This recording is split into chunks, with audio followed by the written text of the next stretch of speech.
Okay, I'm standing in front of Common Grounds. I've heard about this place. I'm glad I came here. I got a traditional soy milk latte. No sugar, no anything. Simply because I wanted to taste the quality of the espresso. And it was a very smooth tasting latte. I really enjoyed it. One thing I really did enjoy about it was that I could drink it as soon as they handed it to me. It wasn't like so hot that I had to wait, 10 to 15 minutes for the drink to cool down, for the mug to cool down. So it was actually really nice. Elijah got a Frappuccino. You got the coffee one. How was it? It was pretty good. Yeah. So it was a really enjoyable environment. It's very large inside. Very high ceilings. They had seating upstairs. Okay, so the next stop on the coffee tour is a place called Little Red Fox Espresso.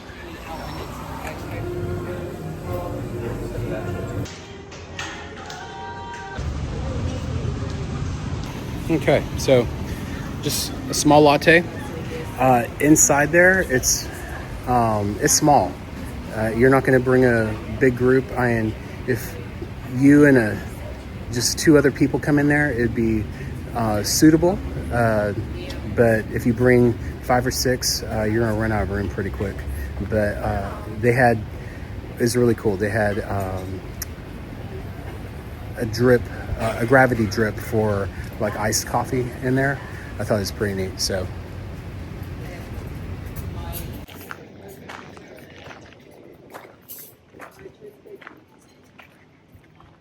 the espresso has a milder roast on it.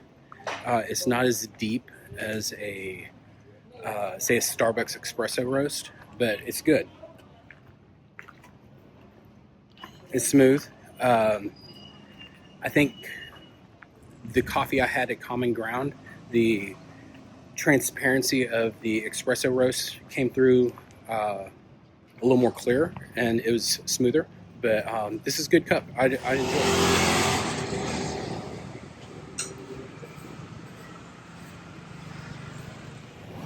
So I'm in front of Paris Bakery.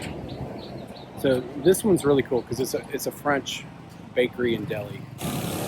For anybody who enjoys like sandwiches and just pastries and stuff like that, this place does it well. Now, what's really neat, they also do gluten-free. So they have gluten-free baguettes. They have gluten-free croissants, and it's limited as far as their gluten-free menu and stuff. But we really enjoy it.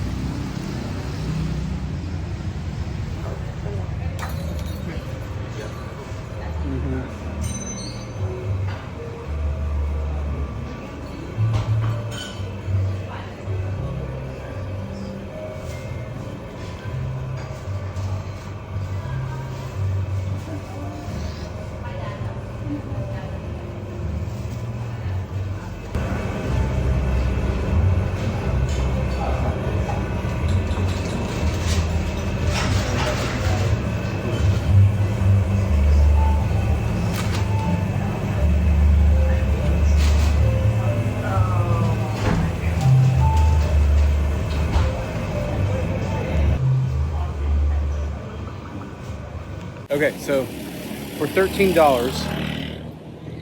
we got 3 drinks. We got a vanilla latte or iced vanilla latte with soy milk. I think it's soy. It might be almond. I can't remember. We got a mocha, and we got some sort of juice that my son ordered. And then we got two gluten-free chocolate croissants. So, not bad for $13. And this place is just top notch. Okay, so you know that I like the vanilla lattes at Paris Bakery. But here's just a plain Jane, drop the espresso into the milk latte.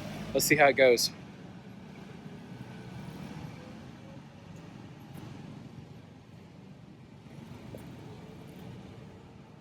It's a good amount of foam on there. They did a good job with their foam. It's smooth. So The espresso is actually a very smooth taste. Temperature's really good. So the one I'm going to today is called the Muffin Man. And if you're in Siem Reap, you probably know this place. They actually just opened up a location in Phnom Penh also. But the first time that we went there is strictly trying to find a place to eat that had some gluten-free options. And they did. So they actually have some sandwiches and some baguette type sandwiches. They use sandwich bread and baguettes to be able to make these. But that was not what sold us and just really kept us there. So there's two things. The story behind why the Muffin Man even exists. So the owner of the Muffin Man, he has a plaque or poster on his wall kind of telling the story. And not going into all the detail, but a lot of his siblings were sold into slavery into Thailand.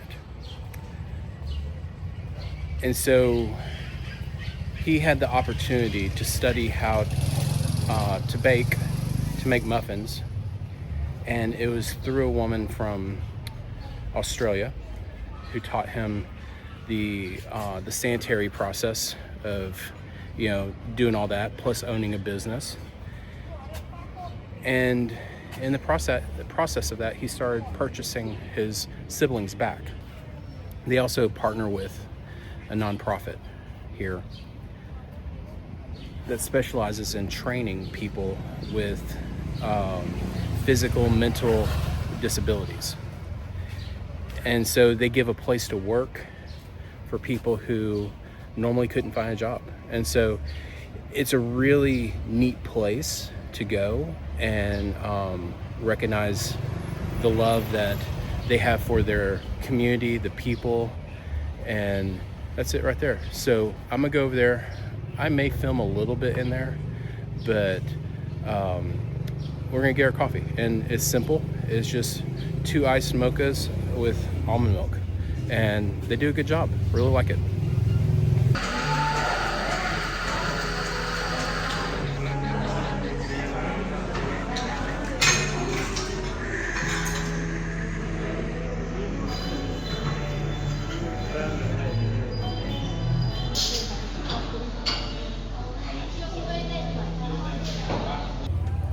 Okay, got the coffee.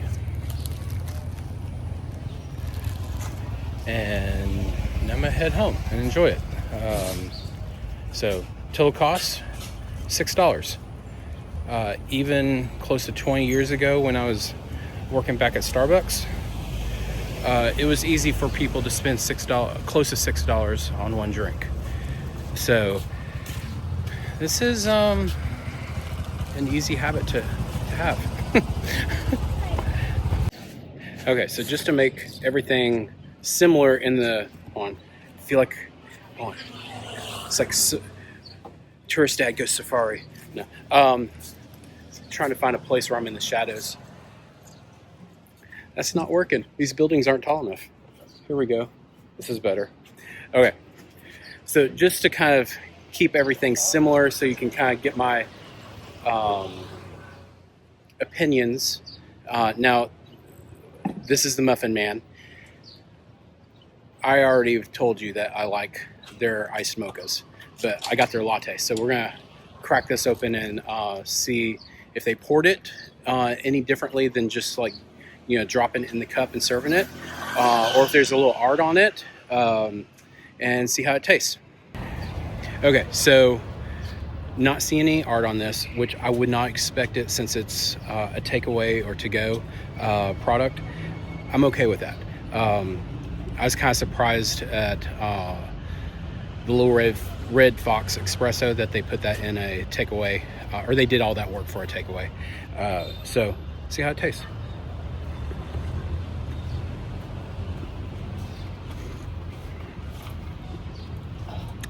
I like that. It's a stronger espresso roast.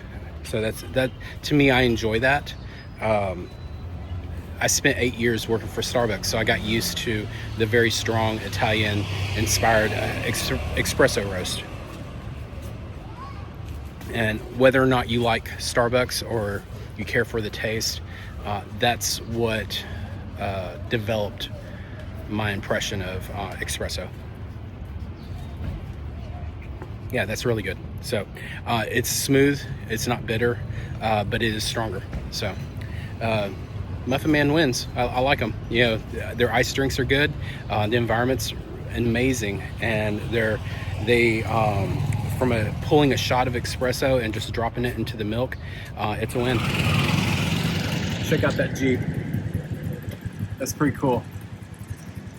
So if you like these little coffee tours, let me know in the comments. And I'm sure there'll be more to come because I like coffee. So make sure you like, subscribe, and look for the next video.